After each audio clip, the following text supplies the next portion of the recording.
Anyway, that's just this is the French pavilion in Venice, and it's too complex to explain. The main thing is actually this thing, which is actually blurry, which is a score, a time score.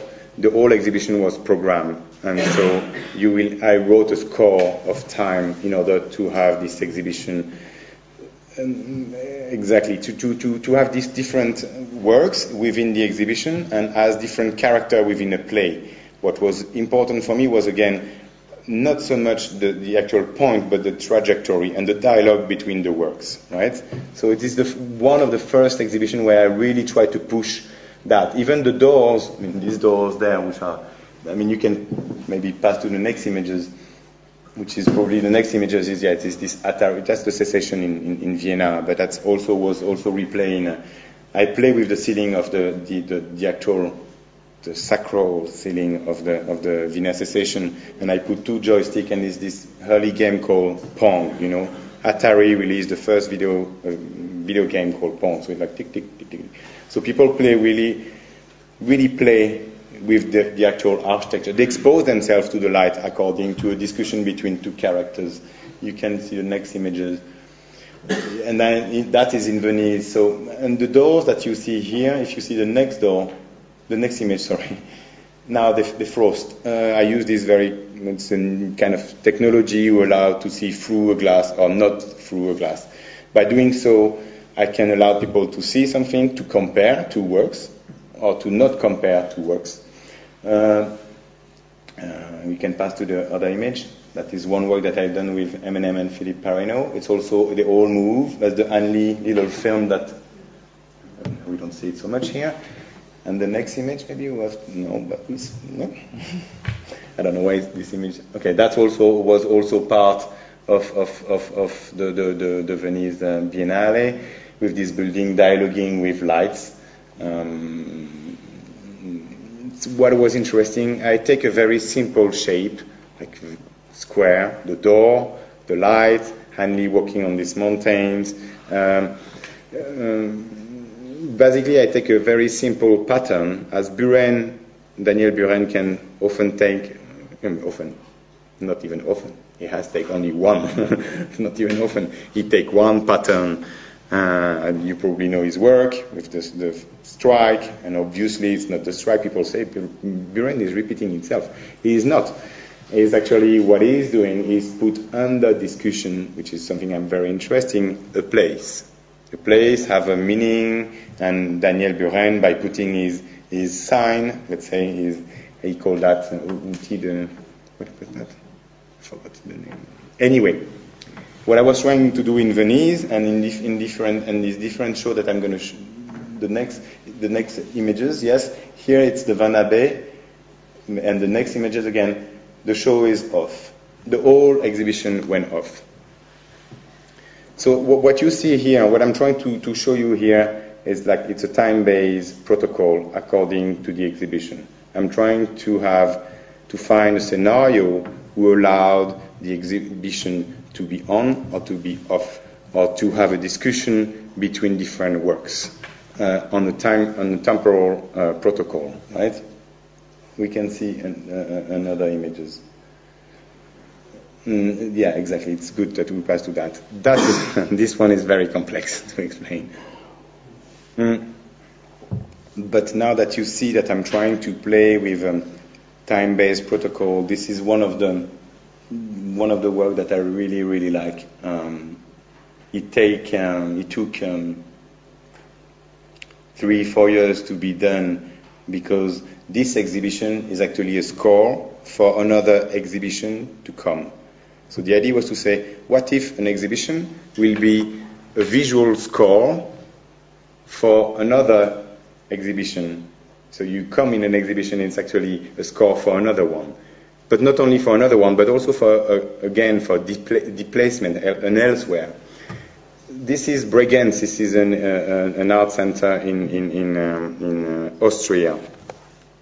That should help very fast to understand. There's like many floors in this museum, and each floor I try to have like one step in a future project, which was an expedition in Antarctica with a group of people like Anne-Lee, Gloucestershire shell was turning around the sign.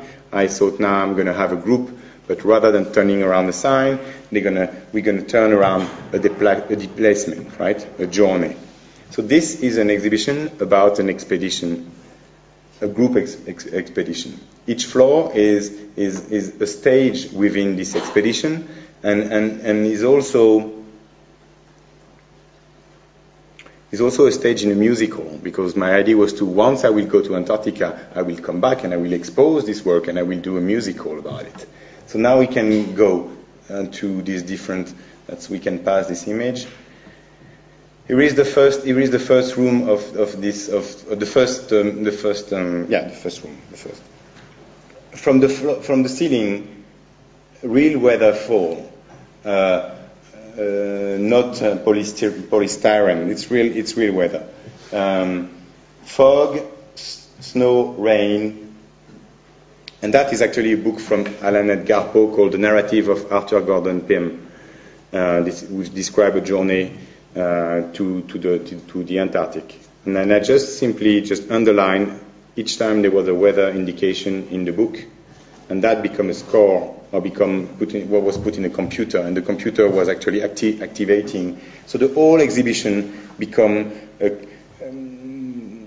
activated by this climate in a certain way. But the climate, this is not a real climate. It's not just a transfer from a climate in Antarctica to the exhibition space. This is a fictional climate. So you have a Romanesque climate, but it's still a real climate. It's still snowing on you at a certain point. The music there was a radio, and was a music from John Cage called Radio Music, and the boat was done on. It was a reproduction of a boat, and it's actually melting, and we can see the next images. So obviously the object is really not important. It's a vehicle. It allowed you to go elsewhere. The object in itself is not really the point, so email.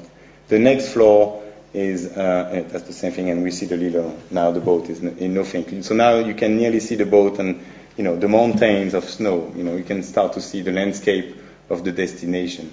The next floor, and eventually the next. And eventually the next.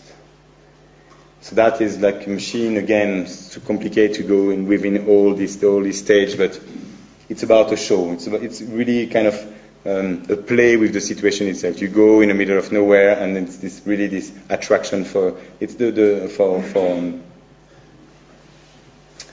I'm trying to describe this work in a simple way.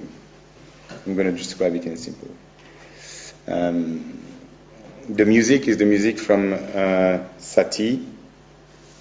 It's Debussy, reorchestrated. Reorchestrated by Debussy. Am I making a mistake here? And it's a light show, like in the early psychedelic experience, where we try to expose something from the psychotrope in the 60s. That the early light show was done with the Velvet Underground, and obviously it was coming from the drugs effect of psychedelic drugs, and they were really trying to expose or to express what was an inner experience, right? Again, the whole exhibition is control. At the end of this slideshow, the whole museum ceiling were controlled, or not ceiling, sorry, windows were opening automatically and tinting the room. So we can go to the next one.